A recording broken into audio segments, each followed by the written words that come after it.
Saludos, amigas y amigos de Asegure su Salud.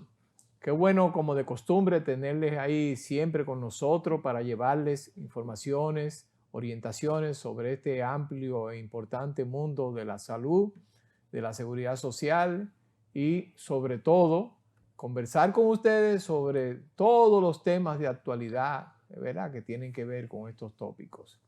Hemos preparado con mucho entusiasmo unos comentarios que vamos a hacer hoy, que yo sé que a ustedes les va a interesar. Así que en breves segundos retornamos con ustedes para entrar de lleno con este contenido de hoy de Asegure su Salud.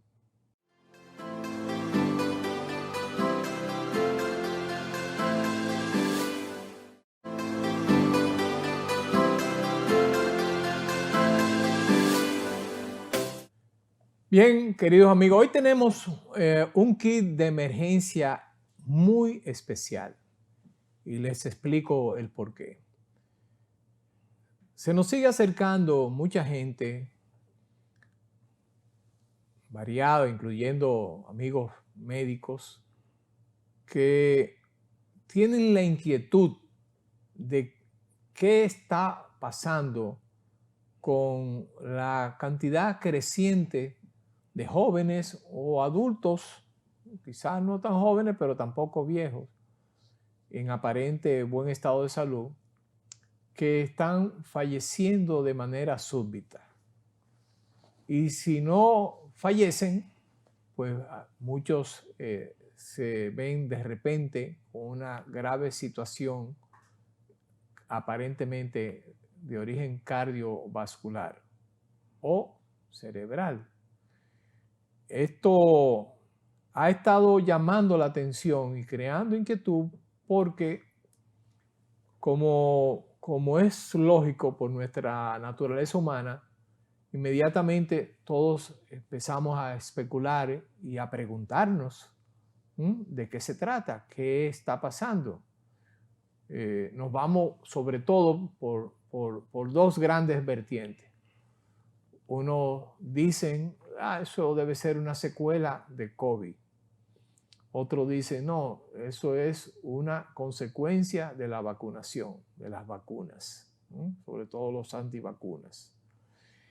La realidad es que al día de hoy no tenemos una respuesta clara a esa pregunta, esa inquietud. Sí parece haber algo fuera de la estadística de las probabilidades con respecto a lo que está sucediendo, porque no es solamente en nuestro país, está sucediendo también en otros países donde están ocurriendo estos fallecimientos repentinos, y muchos dirán, y tienen buena parte de la razón, bueno, siempre la gente se ha muerto, y siempre ha habido infarto, y siempre hay gente que se ha muerto de repente, sí, pero hay algo que, repito, va un poco más allá de las estadísticas, de la epidemiología, de lo que acostumbra a suceder. Hay algo sí que ya uno lo está percibiendo en el ambiente médico. Consecuencia del COVID, bueno, pues miren, le puedo decir que al día de hoy todavía nosotros no sabemos con certeza hasta dónde pueden llegar las secuelas del COVID. En otros programas yo les he descrito que se han identificado más de 100 patologías o síntomas relacionados precisamente con el COVID, lo que se llama el COVID prolongado, eventos que son posteriores al COVID. Y es más, en Estados Unidos sobre todo, más que en otros países, se han ido abriendo centros especializados en el tratamiento del COVID prolongado, o lo que ellos llaman long COVID, que no sé, qué raro, que aquí, creo que aquí también hay uno que otro centro, según he visto a veces en los medios, donde anuncian examen y tratamiento de todo lo que tenga que ver con COVID, sus secuelas, etcétera. Pero no ha habido, digamos, mucha importancia o no se ha profundizado en este tema. Con respecto a la vacuna es más difícil. Es más difícil. Sí sabemos, desde el punto de vista médico, científico, que hubo un evento con las vacunas de una de las casas farmacéuticas más importantes. Bueno, yo creo que como ha sido público podemos mencionar que se trata de Pfizer, donde entre los eventos adversos que fueron identificados, recuerden que estas vacunas eran experimentales.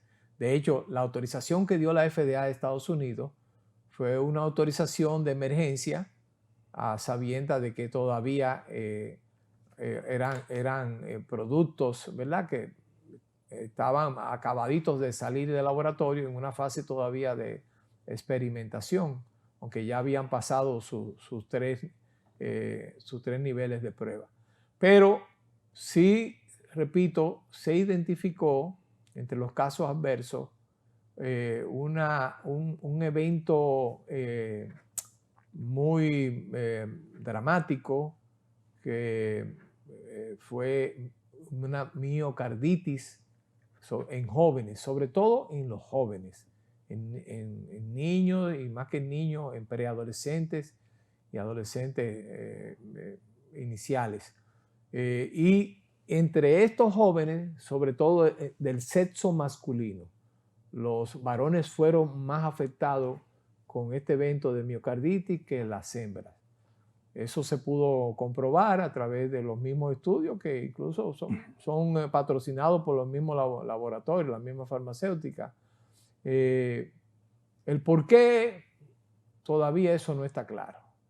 El porqué de esto, pero así como sucedió eso, pueden haber sucedido otras cosas o pueden estar sucediendo otras cosas. O sea que esa pregunta queda en el aire, pero hoy, como parte del kit de emergencia, el doctor, nuestro querido doctor Porfirio Cabral, quien es el protagonista de este segmento, yo me estoy robando este pedacito, nos va a hablar de qué son, aunque lo hemos tratado anteriormente, pero nos va a explicar con más detalle sobre los accidentes cerebrovasculares y sobre todo sobre los aneurismas, ¿no?, que con frecuencia son los causantes de estos accidentes cerebrovasculares.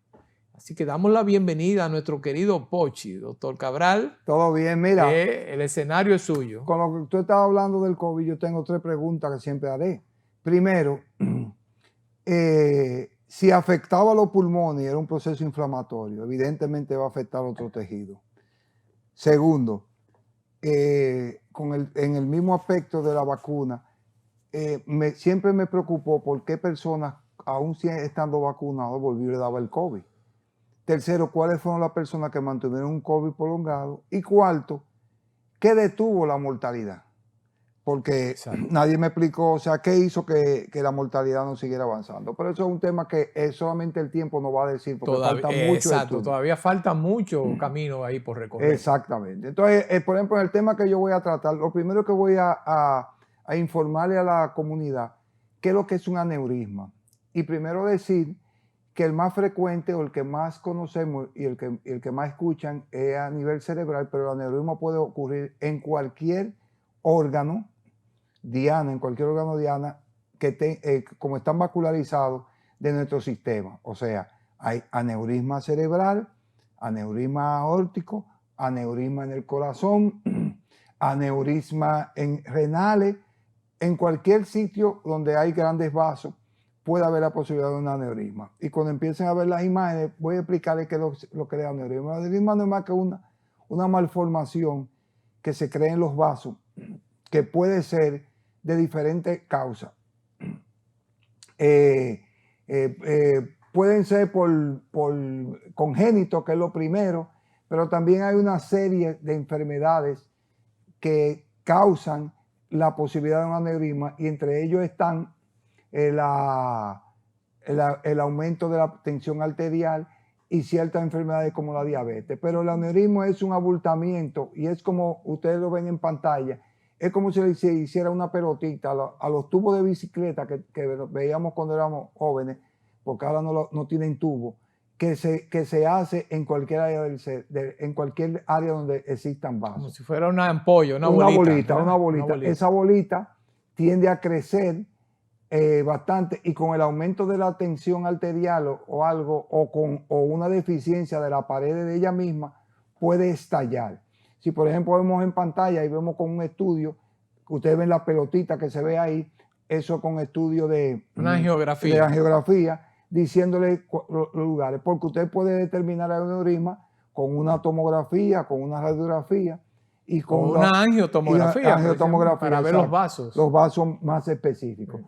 Pero ¿qué ocurre? Ahí, como vemos en pantalla, puede ocurrir en el abdomen, en el corazón, en el riñón, en cualquier lugar donde usted tenga grandes vasos.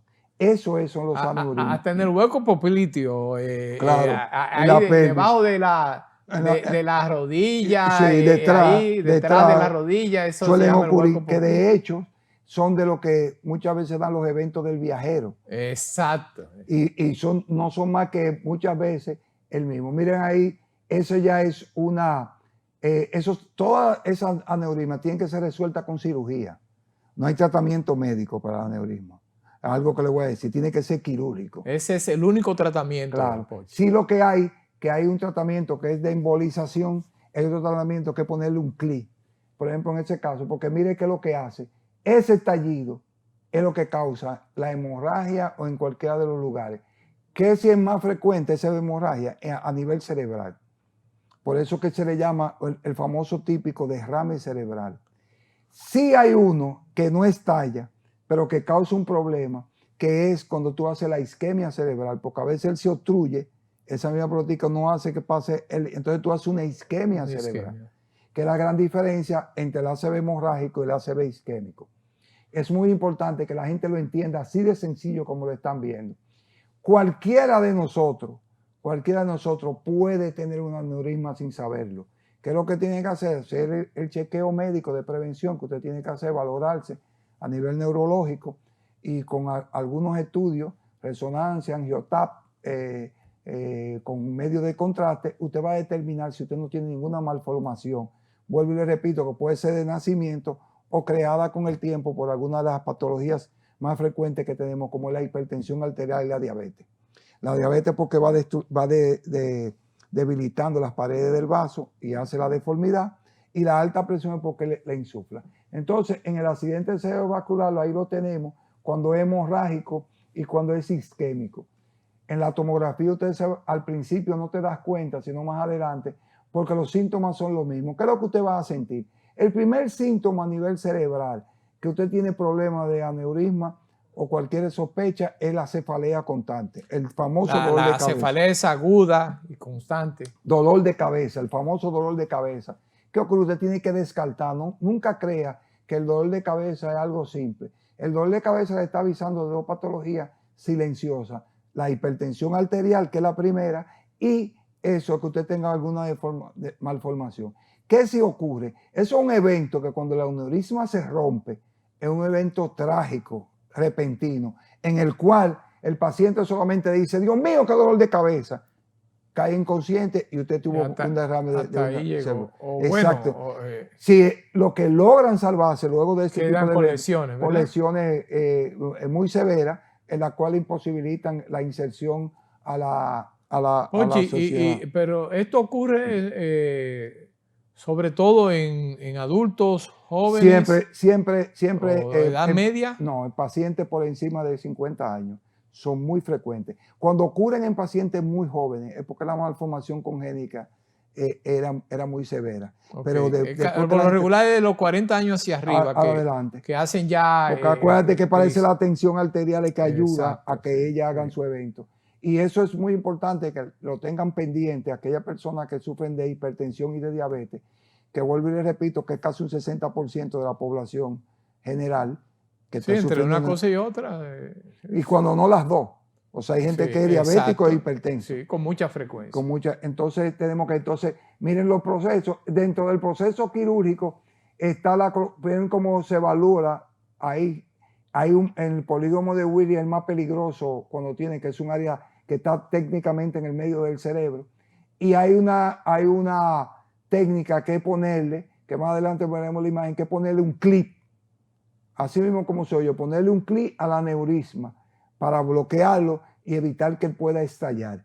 Eso es un mecanismo. Ustedes ven cómo lo tienen ahí a nivel del cerebro. Esa pelotita, si explotó en cualquier momento, que puede ser por un momento de mucho calor, de mucha tensión, usted va a hacer un evento súbito en el cual le va a causar serios trastornos, si es que uno de los peores es la misma muerte. Se corta la irrigación, Entonces, del tejido cerebral. Y si esa sangre se riega dentro del cerebro, eso va a irritar a nivel cerebral toda la meninge y eso va a traer unos problemas. Luego viene una clasificación de que el aneurisma, también tú tienes que correr con la suerte en qué zona se desarrolle. Dependiendo de la zona, tú vas a tener con un tipo de lesiones. Lo más frecuente es a nivel medial o en el polígono de Willy, pero puede ocurrir en cualquier área del cerebro. El clip es la cirugía que tienen que hacer para evitar que cruce eso. Tú hablabas hace un rato del embolismo como parte de Hay una tratamiento. técnica, yo creo que el doctor Suazo aquí, el neurocirujano excelente, el muy doctor, distinguido, muy amigo. Con mucha destreza. No, y tiene una alta estadística de realizar eso. Es un sistema de embolización que colocan a nivel por un catéter, por las arterias, van y llegan hasta el cerebro y corrigen el problema. A nivel, por lo que se llama América Latina, solamente el doctor Suazo y otros que estén en Argentina y que hacen esa técnica. Sí. Para que tú veas cosas que no promovemos en el país. Exacto, sí. Por eso lo menciono, porque ya no, excelente. Es algo digno de verdad, de destacar. O sea, un excelente neurocirujano que hace ese procedimiento con mucha frecuencia en República Dominicana. Sí. Entonces, ahí tenemos, miren, por ejemplo, en las escenas, dependiendo del lugar, el daño que puede hacer el aneurisma. Con la embolización ellos resuelven también ese problema, con una técnica a nivel de los vasos. Y es muy frecuente esa patología, como ya hemos dicho, por las dos patologías anteriores. Por eso es que la persona, todo el mundo tiene que hacerse mira el clip ahí, todo el mundo tiene que hacerse una evaluación a nivel. Miren cómo se le coloca el clip. ¿Está viendo, Rafa? Ahí como la arteria, como usted coloca. Como tú lo dijiste, porque literalmente un clip. Lo pinzan ahí y ya evitan que ese vaso pueda estallar con frecuencia. Luego después, a mí me gusta más la embolización que el clip, pero fue como yo le dije, no todo el mundo tiene la oportunidad de verse con Suazo y hacer la embolización. Sí, yo les recomiendo a nuestros colegas, y yo lo hago, siempre cuando tengo sospecha de un paciente con un aneurisma, se lo envío a él para que lo pueda evaluar y evitar daños mayores. Eso es muy importante porque la población lo sepa. Y que hay que andarle a tiempo.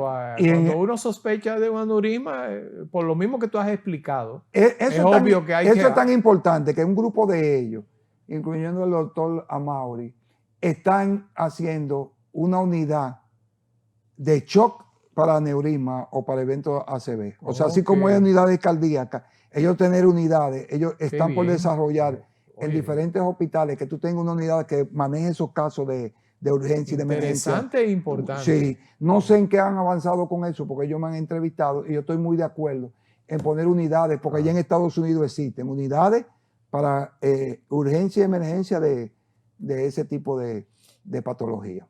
O sea que en realidad es muy interesante que la población conozca esto y esté muy pendiente de ese tipo de patología. O sea, ya la conocen, saben cómo estar. Debe ser inmediatamente llevado a un área de emergencia el paciente que o se le desmaya a usted o le diga que tiene un dolor de cabeza repentino o que pierda la conciencia sin ningún motivo que esté cercano ahí al evento.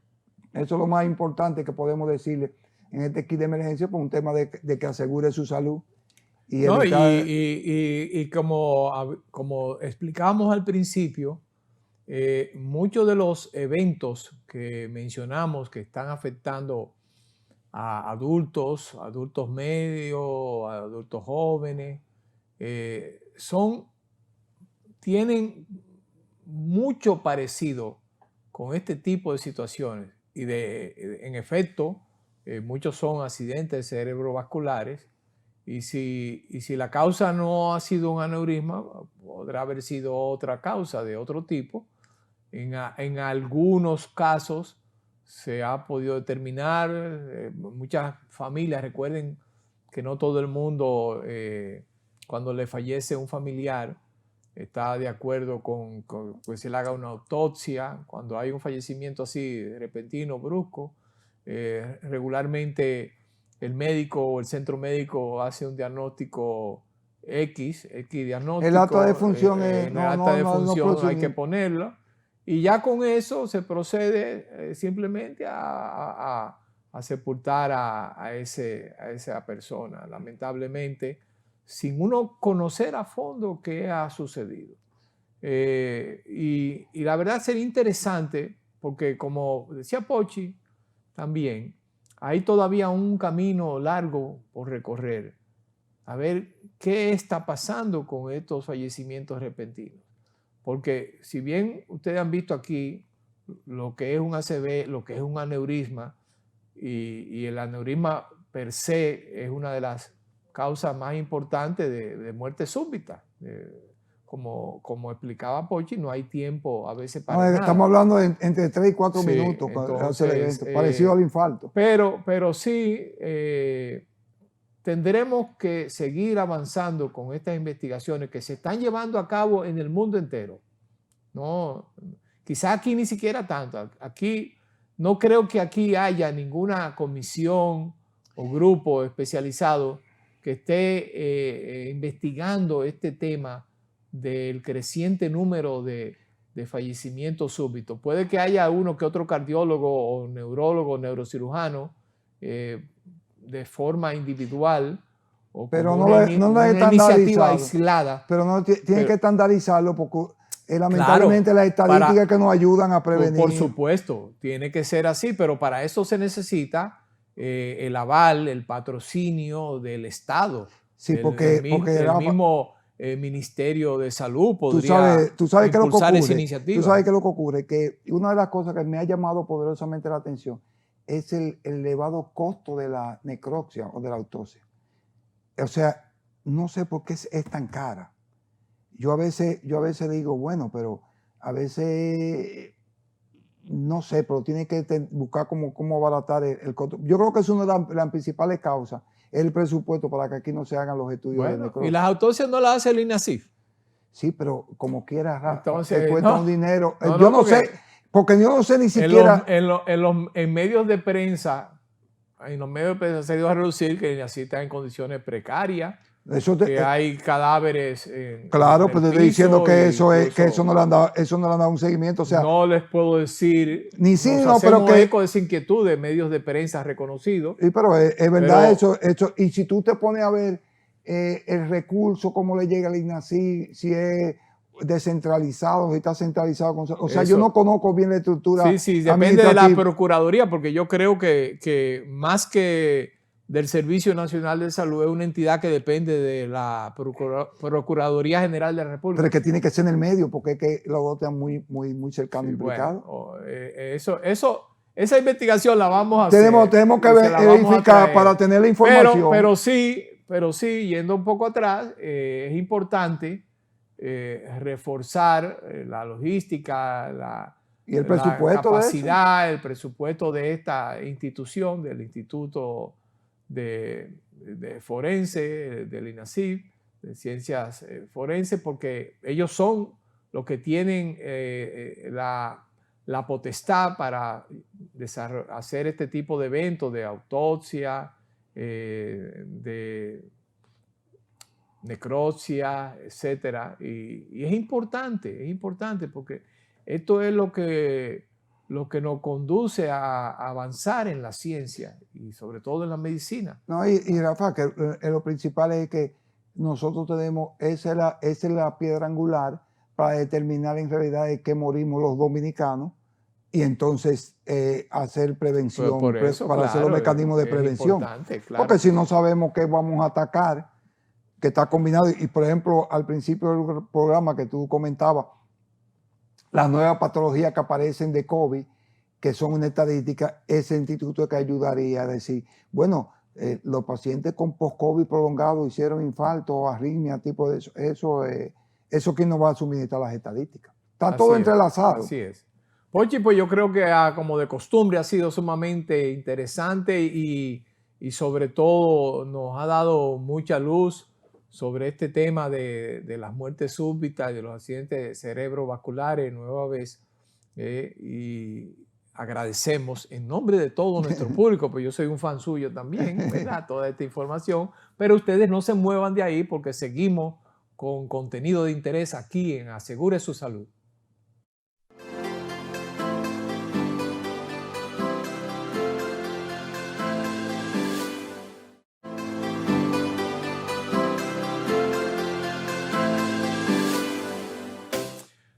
Bien, amigos, yo quiero felicitar nuevamente aquí en nuestro programa a nuestros amigos también del SENASA, particularmente al doctor Santiago Garcín, como cariñosamente le decimos Chago, y el equipo valioso que le acompaña, porque como hemos dicho en otras oportunidades, nosotros consideramos que el SENASA es posiblemente el equipo estrella del sector salud del gobierno, sin lugar a dudas. No voy a entrar en más detalle, ya he hablado de eso, pero hoy el tema es felicitarlos por el anuncio que se ha hecho ayer, donde los titulares de la Dirección General de Servicios Penitenciarios y Correccionales, la DGSPC, el doctor Jacín del SENASA y el licenciado Pablo Ulloa, defensor del pueblo, pues han hecho el anuncio, valga la redundancia, de una intención de dotar de un seguro de salud, de incluirlo en el régimen subsidiado a todos los privados de libertad, que como ahora se cataloga a los que están en prisión, ¿verdad? Porque Rafa, el privado de libertad... En el nuevo régimen penitenciario, ese es el nombre. Porque el privado de libertad no puede ser privado de salud. Es preso. Eso está bien porque el privado de libertad no debe ser privado de salud. Sí, no, y de hecho, Pochi, es un mandato de la Constitución. Sí, porque o sea, son ciudadanos. El derecho a la salud es constitucional. Es un derecho que abarca a todos los ciudadanos del país. No importa que usted esté dentro de una cárcel o que esté fuera de ella. Sí, que es muy importante. Es un derecho inalienable de toda la población, acá, de todos los ciudadanos. ¿Y por qué nadie le había dado como ese carácter a eso? No, porque fíjate lo que pasaba. Lo primero es que esto viene como parte del nuevo régimen penitenciario, ¿verdad? Que es algo que ha tomado auge en los últimos años.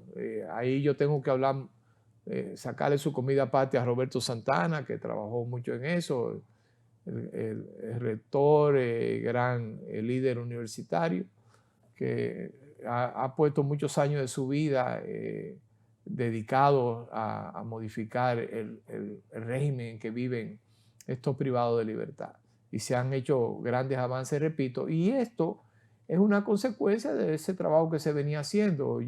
Sí, porque entiendo que también lo van a dejar votar. Pero reitero. Lo van a dejar votar también. Reitero mis congratulaciones a ellos, sí, pues, porque una cosa es, ahí lo tenemos en pantalla, una cosa es tú, trabajar con los proyectos y cosas, pero ya también hay un mérito especial para el que puede conseguir ya lograr la realización, y ya se comenzó. ¿Cómo que lo van a hacer? ¿Cómo lo van a hacer? De hecho, no, es muy fácil, es simplemente integrarlos registrarlo. exacto, como titulares del régimen subsidiado Ok. del SENASA, que sabemos que es un régimen que maneja enteramente el SENASA por completo, y ya se comenzó con el penal de la Victoria. Ok.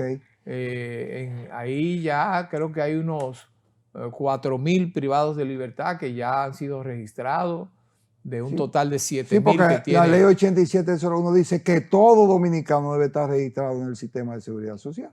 Bueno, Y todo es dominicano. No dice que esté privado o no de libertad. Y de hecho es así, Pochi, porque si estamos hablando de un estimado de 25.000 y ya se está avanzando, y sabemos, como hemos citado aquí, que hay ya alrededor de un 98% de la población que está inscrita en alguno de los regímenes de la seguridad social, llegamos casi a la universalidad, como es uno de los mandatos principales, de los principios de la seguridad social.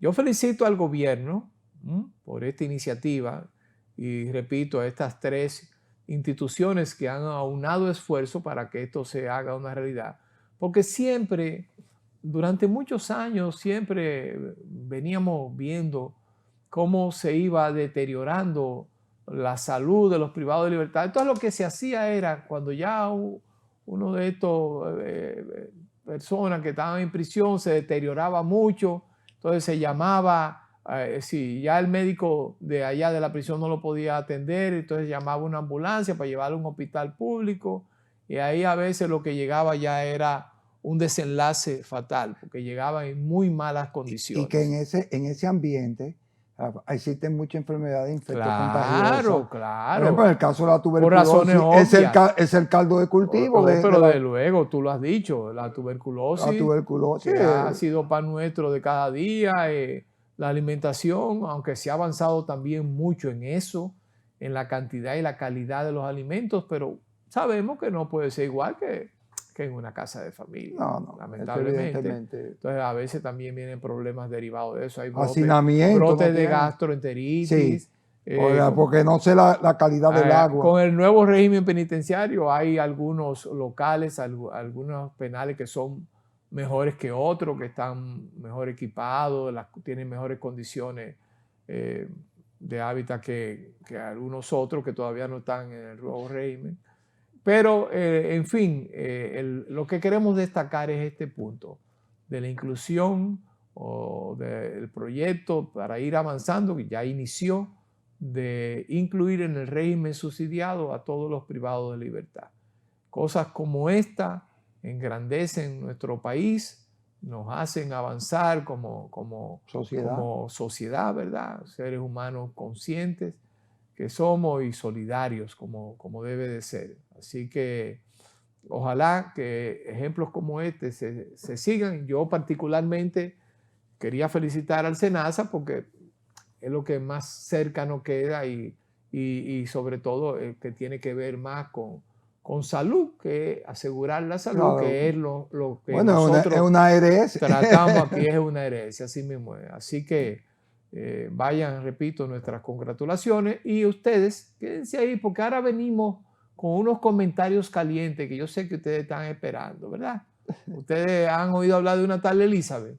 Ok, pues. Pero no Elizabeth la reina. No, ni Elizabeth Taylor. Cuando volvamos de estos compromisos comerciales, pues vamos a entrar en materia caliente. Aquí en Asegure su Salud.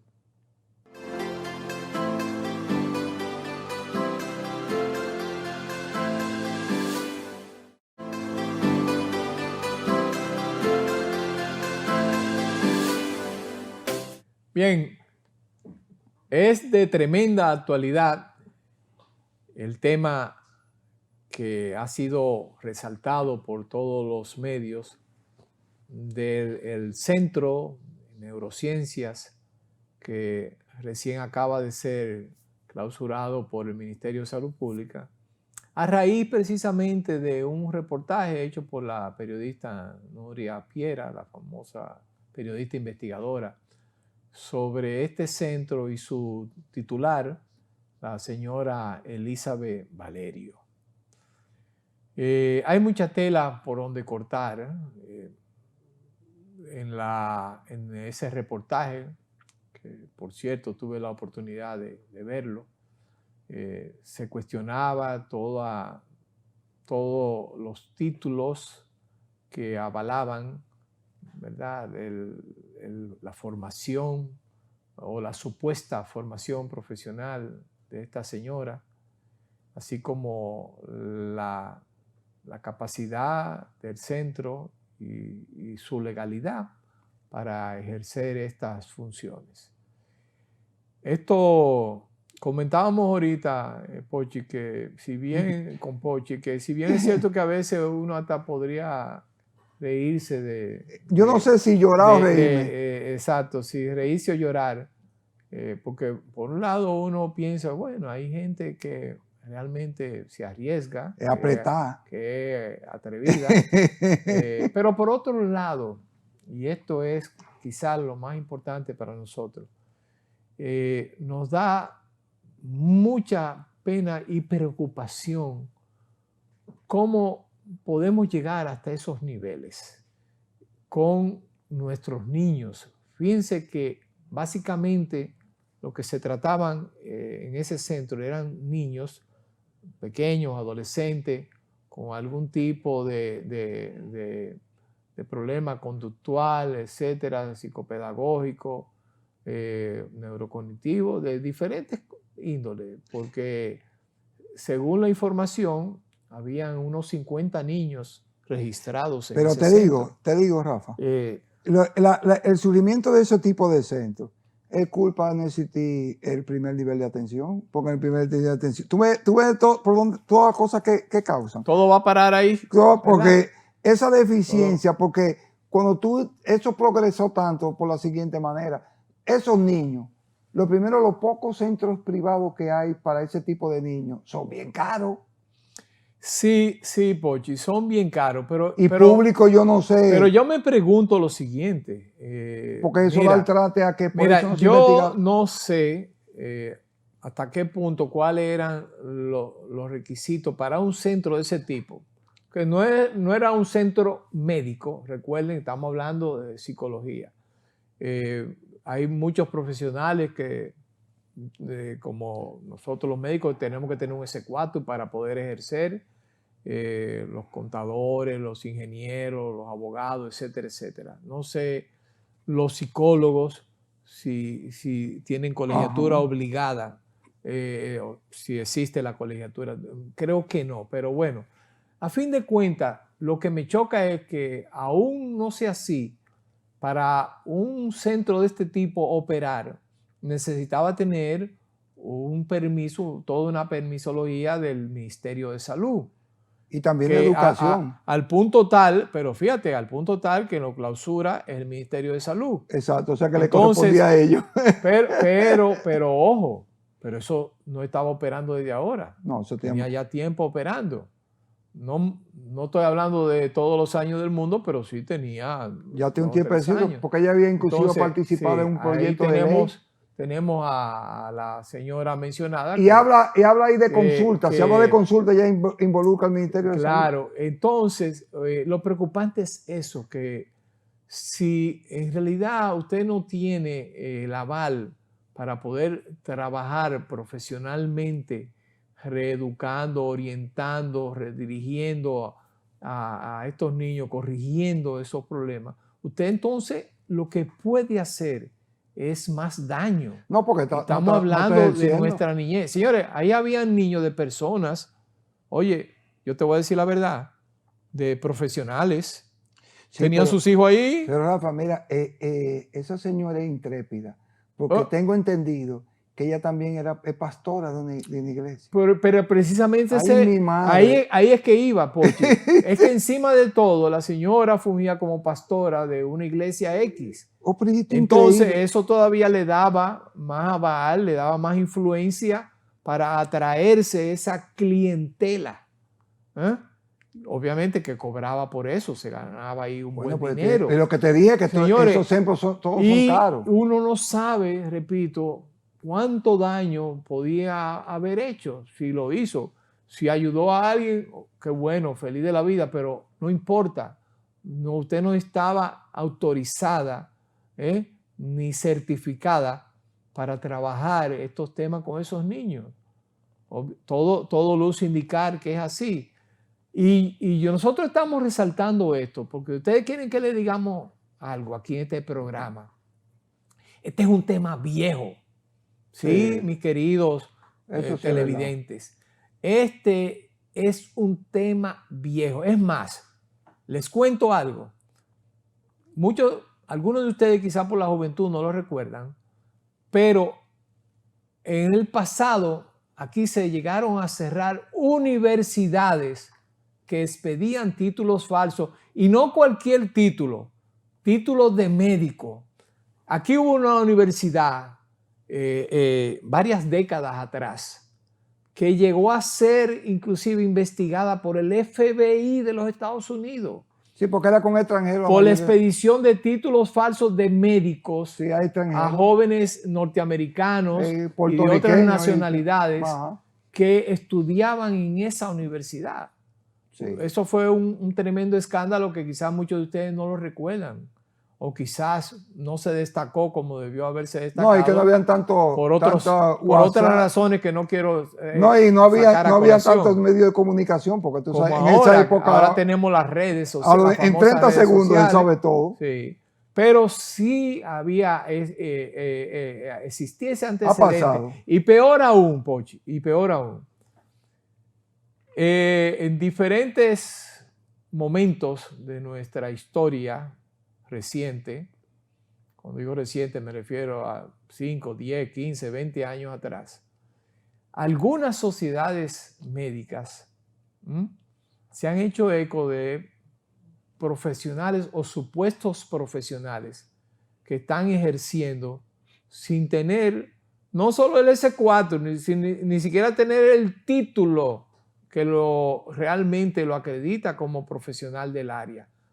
Estamos hablando hasta el punto de médicos, de supuestos médicos que han estado trabajando, viendo pacientes en un consultorio durante años sin ser realmente médicos, y especialistas también en diferentes áreas que según las sociedades médicas de esa especialidad tampoco tenían el aval, la formación necesaria para catalogarse como especialistas de esa rama. Todo eso siempre se ha constituido en una amenaza para la salud de nuestra gente. Entonces, estos son temas que deben tomarse muy en serio. Ahora se está hablando de buscar la forma de recertificar a los médicos. Ya eso era algo que se venía conversando hace tiempo y se estaba trabajando. Pero que lo hicieron porque la MESI llamó a que recertificáramos todos los títulos. Sí, pero también se está hablando de investigar los S4, esto que lo otro. Todo lo que se haga está bien en ese sentido. Sí, pero todo lo que signifique garantía para el cuidado de nuestra gente, de la salud de nuestra gente, sea bienvenido. Hay que hacerlo. Yo siempre he hablado de registro de estadística, lo que hemos hablado siempre. República Dominicana sufre de la data de información, es muy ligera, no hay mucha certificación, no hay seguimiento de cualquiera de las actividades y más específicamente en el área de la salud. Todavía tenemos siempre temas con las habilitaciones. Hay muchos, te voy a decir, por ejemplo, hay especialistas, que el especialista esté legalizado y está en un consultorio que no está habilitado. Porque también viene lo inverso. Pochi. A veces viene lo inverso. O sea, gente con toda la preparación, pero no tiene la legalidad del tema de habilitación. Ocurre bastante en otras áreas de la salud. Y te voy a decir algo para cerrar este tema. Nosotros no nos gusta, ni es nuestra intención, hacer leña del árbol caído. Siempre hemos sido enemigos de eso. Pero en este caso nos llegó muy adentro, repito, porque esas personas ahí estaban trabajando con niños. La mayoría eran niños. Y niños especiales. Y muchos de ellos niños especiales. Sí, porque si estaban en eso de neurolingüística. Entonces, oye, yo claro. quisiera que, yo creo que todos nosotros, ¿verdad? Quisiéramos que esto llegara hasta las últimas consecuencias. La señora se defendía, defendía la legalidad o la veracidad de su documentación. La señora Piera hizo otras averiguaciones para demostrar la falsedad o la supuesta falsedad de sus títulos. El punto es que primero hay que llegar al final y casos como este, porque es lo más importante, como siempre hemos dicho aquí, no deben repetirse, debe tomarse como una lección para buscar los correctivos del lugar, correctivos que sean eficientes, que sean efectivos y que sean permanentes e impidan que situaciones como esta, repito, vuelvan a suceder, poniendo en peligro no solamente a veces la salud física, sino como en este caso la salud mental de nuestros niños, de nuestros jóvenes, de nuestro futuro. Sí, hay un agravante que con una población indefensa, que son los niños. Exactamente. Es un agravante. Así que, y Pochi... no, hay que asegurar su salud, pero... exacto. Sí. Al despedir el tema, les pido que no se muevan de ahí, porque hay otro temita caliente también, que ha salido a relucir. Lo que hoy hemos tenido una nafia, que es una parrillada. Es una parrillada, como dice Pochi. Así que en breves segundos retornamos con ustedes aquí en Asegure su Salud.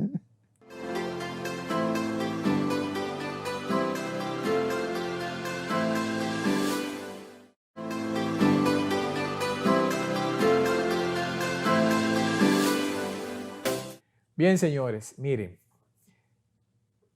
hemos visto de nuevo en la prensa una noticia que ha alarmado a mucha gente y es sobre el atraco de que fue víctima una funcionaria nada más y nada menos de la Cámara de Diputados, si no me equivoco, estando ingresada en un prestigioso centro médico de nuestro país.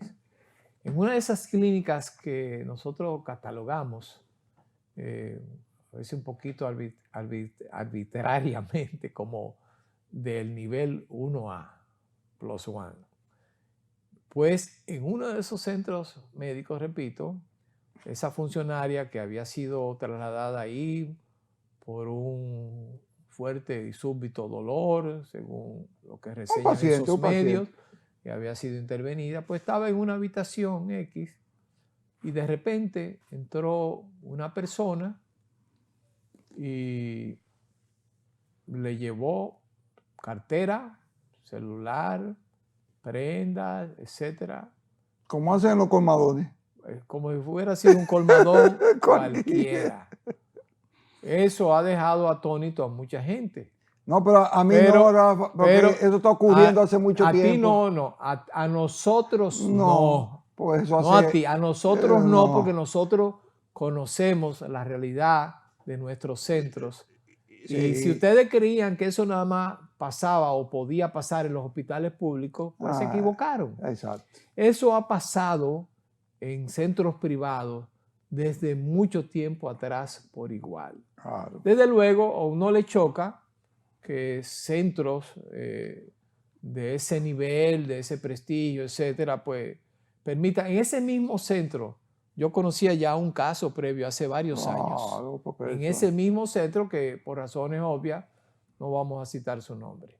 Pero ha sucedido también en otros centros. Sí, vive ocurriendo. No hay, el tema de seguridad en los intrahospitalarios y clínicas no le interesa a los dueños. Pero fíjate, Pochi, ahí hay mucha tela por donde cortar. Primero, porque como hemos dicho siempre, y ahorita mismo lo mencionábamos, una de las motivaciones nuestras cuando exponemos este tipo de cosas es a que se tomen las medidas del lugar para impedir que vuelvan a suceder. Claro, y que no hay una desgracia, porque eso te iba a decir. Claro. Igual se robó eso. Y si es una persona que es enviada un sicariato, vamos a decir. Claro que sí.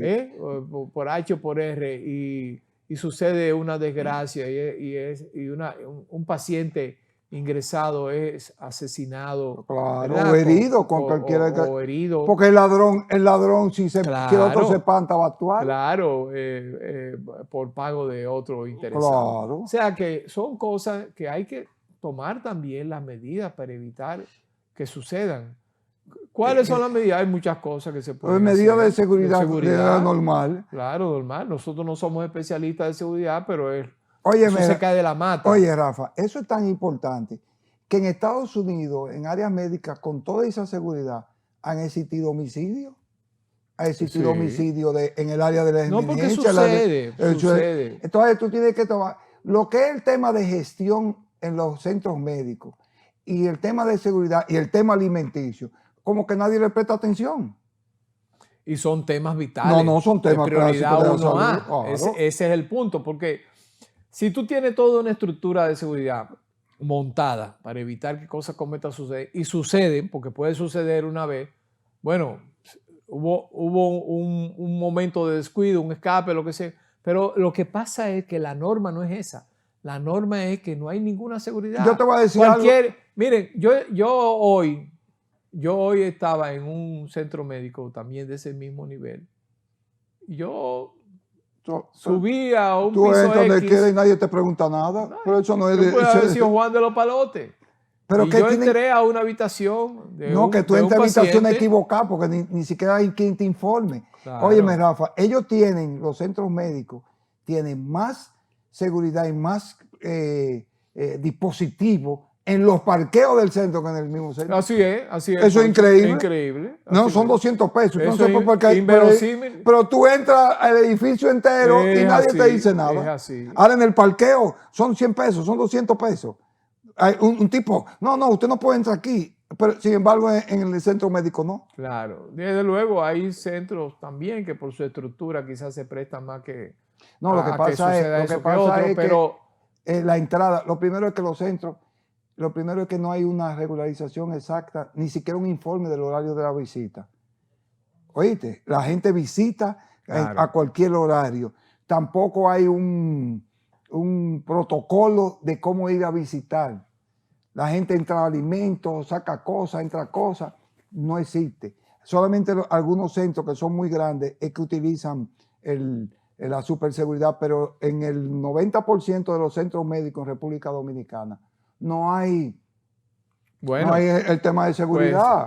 Público y privado, en lo público se roban los niños. Oye, pues precisamente hay que legislar. Eso te iba a decir, o por lo menos vamos a hacer una exhortación a esos centros para que dispongan de unos chelitos y hagan un estudio de todo lo que deben hacer para garantizar la seguridad de sus pacientes y sus familiares. Rafa, te digo algo. Cualquier centro privado debe disponer de un 5% de lo que ganan bruto al año para invertirlo en gestión y en seguridad, tanto alimenticia como en seguridad física. Pero no quieren invertir. Usted tiene que invertir para eso. Tú lo tienes que contemplar en el presupuesto. Óiganlo bien, señores propietarios de centros médicos. Está hablando un experto. Pero yo en la gestión, yo sé, eso falta de gestión. En gerencia de salud y hospitalaria. La gestión. O sea, no quieren invertir en gestión. No quieren invertir en gestión. Exacto. Creen que es un colmado. Y la institución más difícil de manejar en el mundo, en cualquier país, son los centros médicos. Claro, desde luego. No son los bancos, la gente cree que un banco. Eso conlleva un orden, conlleva una gestión adecuada para que las cosas funcionen como tienen que funcionar. Hasta la salida de la basura de ese centro tiene que tener una gestión, una logística. Sí. La basura, los desechos que tú tienes. ¿Qué otro tema? Aquí los desechos, tú no tienes el tema de los desechos. Mira, Pochi, pues ya al llegar al final de nuestro programa, yo voy a poner una tarea. Vamos a poner tarea. Sí, porque como nos están llamando gente, que ustedes hablaron de esto, que lo otro. No vamos a tener capítulo aquí. Pues miren, yo quiero hablar con ustedes en el próximo programa de un tema que a mí particularmente me apasiona y que creo que todavía más importante de lo que uno puede imaginarse, que es el tema del cambio climático. Aunque yo sé que algunos de ustedes no creen en el cambio climático, pero vamos a hablar del anuncio hecho el día pasado por las Naciones Unidas y sus organismos meteorológicos, científicos, donde ya todos los modelos predicen que los próximos 5 años de nuestro planeta Tierra van a ser los más calientes jamás registrados en la historia de nuestro planeta. Y que puede inclusive provocar un aumento de la temperatura global de 1.5 grados centígrados. Que ustedes podrían pensar, eso no es nada. ¿Y qué significa eso? ¿Qué significa eso? En este próximo programa vamos a hablar de lo que significa eso.